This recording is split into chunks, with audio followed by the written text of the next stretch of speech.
قیمتی ہوتی ہیں۔ حضرت عبداللہ ابن مبارک بہت بڑے درویش گزرے، عالم بھی تھے، صوفی بھی تھے، درویش بھی تھے، حدیث کے بہت بڑے استاد بھی تھے، اور جو صوفیاء سابقون الاولون ہوئے ان میں آپ کا نام ہے۔ آپ نہ اکثر اپنے کوفے کے علماء سے استفادہ کرنے کے لیے نہ کوفے آیا کرتے تھے۔ ہر شعبے میں کچھ لوگ اسپیشلسٹ ہوتے ہیں، تو علماء کے شعبے میں بھی کچھ لوگ اسپیشلسٹ ہوتے ہیں۔ یہ الگ بات ہے کہ آج کل جو ایک عمرہ کر رہا ہے وہ مفتی ہوتا ہے، اور اگر حج کر رہا ہے تو پھر تو شیخ الحدیث ہے، وہ کہتا ہے سارے مسئلے اب میں ہی بتاؤں گا، اور دو اردو کی کتابیں پڑھ لے تو پھر تو کہتا ہے مولویانوں کی پتہ ہوگی، سارا پتہ تو مجھے۔ اللہ تعالیٰ سمجھنے کی توفیق دے۔ حضرت عبداللہ ابن مبارک جاتے تھے کوفے کے علماء کے پاس، اور وہاں جا کر کے ان سے استفادہ کرتے تھے۔ اب تو ہوٹل بن گئے ہیں، آپ جس ملک میں جس ایریے میں جاتے ہیں ہوٹل بک کر دیا جاتا ہے، اب وہاں قیام کرتے ہیں۔ اس زمانے میں یہ طریقہ نہیں تھا۔ مسجدوں کے ساتھ لوگوں نے مہمان خانے بنائے ہوئے تھے، وہاں جا کے لوگ قیام کرتے تھے، کھانا پانی مسجد میں لوگوں کو پتہ چلتا تھا مہمان آ گیا، وہاں لوگ کھانا بھیج دیتے تھے۔ حضرت عبداللہ ابن مبارک رحمۃ اللہ علیہ اکثر اس مہمان خانے میں کوفے جا کے رکتے۔ ایک نوجوان تھا، اس کو علماء کی خدمت کا بڑا شوق تھا۔ اللہ کے بندوں کی خدمت کا شوق لگ جائے تو پھر اللہ بڑی رحمت فرمایا کرتا ہے۔ اسے بڑا شوق تھا، وہ بڑی خدمت کرتا، آپ کے لیے کھانا لاتا، پانی لاتا، چائے لاتا، تکیہ پیش کرتا۔ بڑے مہینوں سالوں سے ملاقات رہی۔ پھر ایک دفعہ حضرت عبداللہ ابن مبارک آئے کوفے میں تو پوچھا کہ وہ نوجوان کہاں ہے؟ لوگوں نے عرض کی حضور وہ چھوٹا سا کاروبار کرتا تھا تو اس پہ قرضے چڑھ گئے، جن لوگوں کے پیسے دینے تھے نا وہ بڑے تگڑے لوگ تھے، انہوں نے پرچہ کٹوا دیا، کوتوالے شہر سمجھ لیں کہ SHO گرفتار کر کے لے گئے۔ جب تک بندہ سخاوت کر رہا ہوتا ہے تب تک نہیں لوگ پوچھتے کہاں سے آئے ہیں، اور جب بندہ کہیں الجھ جائے نا تو پھر بندے کہتے ہیں اوہو بندہ ہی ٹھیک نہیں تھا۔ بڑے بڑے لوگوں کو نقصان ہو جاتا ہے کاروبار میں، یہ کیا بات ہے؟ حضرت عبداللہ ابن مبارک کو پتہ چلا۔ ویسے آج کل کا کوئی پیر ہوتا تو وہ پیر صاحب پتہ کیا کرتے، جب تک مرید جھاڑو دیتا رہے پھر تو وہ کہتے ہیں میرا منظور نظر ہے، لیکن اگر قرضے چڑھ جائیں تو کہتے ہیں اس کا ذاتی معاملہ ہے، میں ذاتی معاملات میں مداخلت نہیں کرتا۔ تو جب تیرے گھر میں 6 درجن کنوں لے کے آتا تھا تب ذاتی معاملہ نہیں تھا، اب ذاتی معاملہ ہو گیا ہے۔ اسی طرح کام لیڈر کرتے ہیں، کام کراتے رہتے ہیں سیاستدان، اور اگر بندہ الجھ جائے تو کہتے ہیں اس کا ذاتی معاملہ ہے۔ تو جب دفتر کھلوا رہا تھا تب ذاتی معاملہ نہیں تھا۔ ہمارا یہ مزاج ہے کہ ہم تباً انسانوں سے نفع لینا چاہتے ہیں، لالچی ہوتے جا رہے ہیں۔ سیدنا عبداللہ ابن مبارک رحمۃ اللہ تعالی علیہ نے کہا قرضہ چڑھ گیا ہے اور وہ بند ہے جیل میں۔ آپ گئے، جا کے کوتوال سے SHO سے ملاقات کی، فرمایا ماجرا کیا ہے، معمہ کیا ہے؟ وہ کہنے لگا حضور بچہ بے قصور ہے،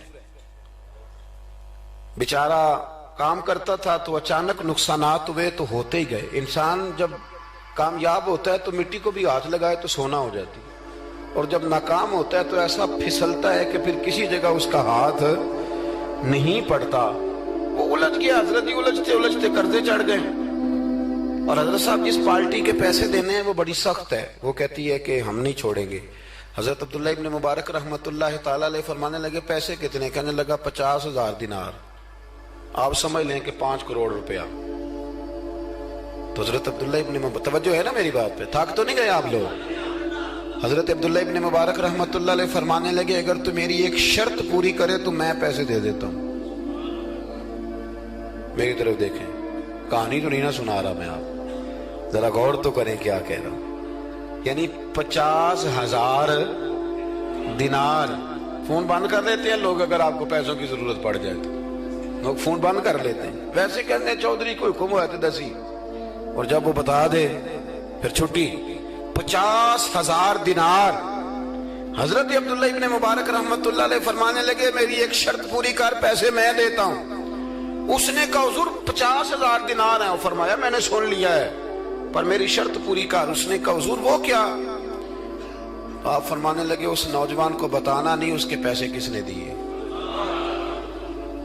پیسے میں دے دیتا ہوں۔ اس نے کہا حضرت جی اسے نہیں بتانا۔ آپ فرمانے لگے اس کے لیے نہیں دینے، میں نے اللہ کی رضا کے لیے دینے، اور جس رب کے لیے میں نے دینے ہیں اسے بتانا نہیں پڑتا، وہ تو دلوں کے حال جانتا ہے، وہ تو علیم بذات الصدور ہے، لہذا بتانا نہیں۔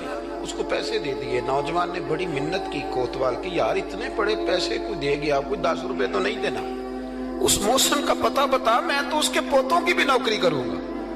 اس نے کہا میں مجبور ہوں, مجھے حکم نہیں, میں نہیں بتا سکتا. وقت گزر گیا, کوتوال بھی کہیں تبدیل ہو گیا. وہ نوجوان کہتا ہے عبداللہ ابن مبارک بوڑھے ہو گئے, اب گھر میں رہتے ہیں, باہر نہیں آتے. زیادہ ذوف آ گیا, اب جس نے پڑھنا ہے, کچھ استفادہ کرنا ہے, وہ بھی گھر میں حاضر ہوتا تھا. اللہ اکبر. وہ نوجوان کہتا ہے جیسے جیسے میری عمر بڑھتی شوق بڑھتا کہ یار میرا محسن مجھے مل جائے, میں اس کے پیر ہی چوموں ایک دفعہ. اتنا عظیم آدمی. اس کے بعد کئی دفعہ حضرت عبداللہ ابن مبارک ملے بھی. نوجوان کہتا ہے وہ جب بھی مجھے ملتے میں انہیں کہتا بابا جی نیک تو آپ بھی بڑے ہیں, پر بندہ تو وہ تھا نا جو میرے پیسے دے گیا. تو وہ فرمایا کرتے چل دعا کرنا اللہ مجھے بھی کوئی کام کرنے کی توفیق دے دے, دعا کرنا. وقت گزر گیا, 15 سال بیت گئے. ایک دن وہ کوتوال کہیں رستے میں مل گیا تو اس نوجوان نے نا سر سے پگڑی اتار کے پیروں میں رکھ دی. کہنے لگا تجھے اللہ رسول کا واسطہ, میں کہیں شکریہ ادا کرنے سے پہلے ماری نہ جاؤں, میرے محسن کا پتہ تو بتا دے, ایک دفعہ بتا وہ کون ہے. وہ کوتوال کہنے لگا تو نے قسم ہی بڑی دے دی ہے, تجھے واقعی نہیں پتا وہ کون ہے, تو نہیں جانتا. کہا نہیں. کہنے لگا روز تو ان کی بغل میں بیٹھا ہوتا تھا, بعد میں بھی کئی دفعہ اکٹھے دیکھا. کہا کیا مطلب؟ کہنے لگے حضرت عبداللہ ابن مبارک. وہ نوجوان کہتا ہے میں اتنا تیز دوڑا کہ پگڑی گر گئی, جوتے ٹوٹ گئے, پیروں میں زخم ہو گئے, پر میں بھاگا کہ میں شکریہ ادا کروں. میری اجرت میری محنت سے زیادہ کیوں ہے, میرے محسن تیرے احسان سے ڈر لگتا ہے. کہتے ہیں دوڑا گیا, لیکن قربان جاؤں جب عبداللہ ابن مبارک کے گھر کے باہر پہنچا تو رش لگا ہوا تھا. میں نے لوگوں سے پوچھا کیا ہوا, تو کہنے لگے 2 گھنٹے گزرے عبداللہ ابن مبارک انتقال کر گئے. یہ ابھی 2 گھنٹے گزرے, ابھی بے قدراں کچھ قدر نہ جاتی, کیتی خوب تسلی ہو, دنیا دار پجاری زر دے, کتیاں دے گل ٹلی ہو, بک بک روشن اکھیاں تکیو ویکھ حویلی کلی ہو, تے کوچ نصیر اساں جدوں کیتی پہ جانی تھر تھلی ہو. دنیا جمع ہو گئی, لوگ رو رہے ہیں. وہ نوجوان کہتا ہے کہ میں اندر داخل ہوا تو سفید کفن میں نے نورانی چہرے والا بابا لیٹے ہوئے دیکھا, اور میں نے پھر اپنی داڑھی ان کے پیروں میں رکھی, اور میں نے کہا بابا آپ نے تہجدیں کتنی پڑھی آپ جانے اور آپ کا رب جانے, قرآن کتنے ختم کی آپ جانے اور اللہ جانے, کتنے لوگوں کو علم حدیث دیا آپ جانے اور آپ کا رب جانے, پر جو آپ نے میرے ساتھ کیا ہے نا, مجھے امید ہے اس ایک نیکی کی برکت سے ہی رب آپ کو جنت عطا کر دے. یارو کوئی کام کرنا بھی تو اسے دکھا لینا, اس پر اس قدر زیادہ. تشریف رکھیں جی, اللہ خوش رکھے آپ کو. میں تو خدمت تھوڑی کرانے آیا ہوں, اللہ آپ کو بہت ساری عزتوں سے نواز. میری خدمت اتنی ہے کہ آپ میری کوئی ایک بات سمجھ جائیں, اللہ آپ کو جزائے خیر دے. عزیز دوست, اگر مزاج میں خلوص ہو, ایک دیکھیں نا, بیوی کو آپ سارا خرچہ دیں, اس کی ہر بات مانے, لیکن اسے پتہ چل جائے کہ میرے ساتھ مخلص نہیں, کہیں اور بھی اس کی نظر ہے تو گھر بستا ہے. اور اگر خامد کو پتہ چل جائے کہ کپڑے بھی وقت پہ دھو کے دیتی ہے, روٹی بھی ٹائم پہ پکاتی ہے, لیکن میرے ساتھ مخلص نہیں, تو گھر چلتا ہے؟ اخلاص نہ ہو تو گھر نہیں چلتا, تو پورا دین کیسے چلے گا؟ لیکن لوگ دکھاتے پھرتے ہیں, اپنا آپ بتاتے پھرتے ہیں, الجھ گئے ہیں. کیا ضرورت ہے ان چیزوں؟ اگر آپ کے اندر خوشبو ہے تو خوشبو کو تھوڑی ضرورت ہے کہ وہ بتائے کہ میں خوشبو ہوں. خوشبو بتایا نہیں کرتی, خوشبو آیا کرتی ہے. خوشبو بولیے آیا کرتی. امام زین العابدین, بس بات سمیٹنے لگا ہوں, امام زین العابدین حضرت امام حسین کے کربلا میں بچنے والے اکیلے شہزادے, نواسہ رسول, جگر گوشہ بطول, حضرت سیدنا امام زین العابدین بیمار کربلا رضی اللہ تعالیٰ. امام زین العابدین نا, ان کا وصال ہوا تو جب ان کو غسل دیا جانے لگا تو ان کی پشت پر موٹے موٹے نشان تھے.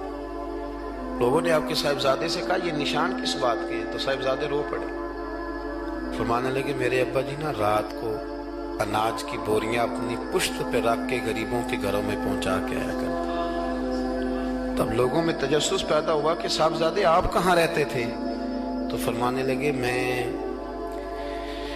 کئی دفعہ عرض کرتا تھا کہ مجھے دے دیں، میں دے آتا ہوں، تو فرمایا کرتے تھے پتر اگر تمہیں دوں گا تو پھر اس غریب کا نام بھی بتانا پڑے گا، پھر اس غریب کا نام بھی بتانا پڑے گا، تو میں اسے رسوا نہیں کر سکتا، میرا اس کا اور میرے اللہ کا راز ہے۔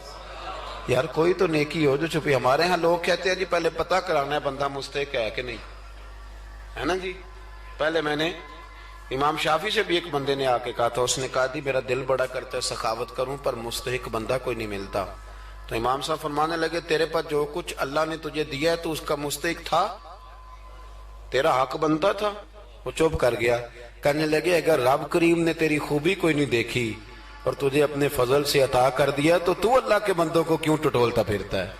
اب تو انٹرویو اتنا سخت لیا جاتا ہے، اتنا سخت غریب کا انٹرویو ہوتا ہے کہ وہ کہتا ہے اس خیرات سے تو مر جانا ہی بہتر، اتنا سخت انٹرویو لیا جاتا ہے۔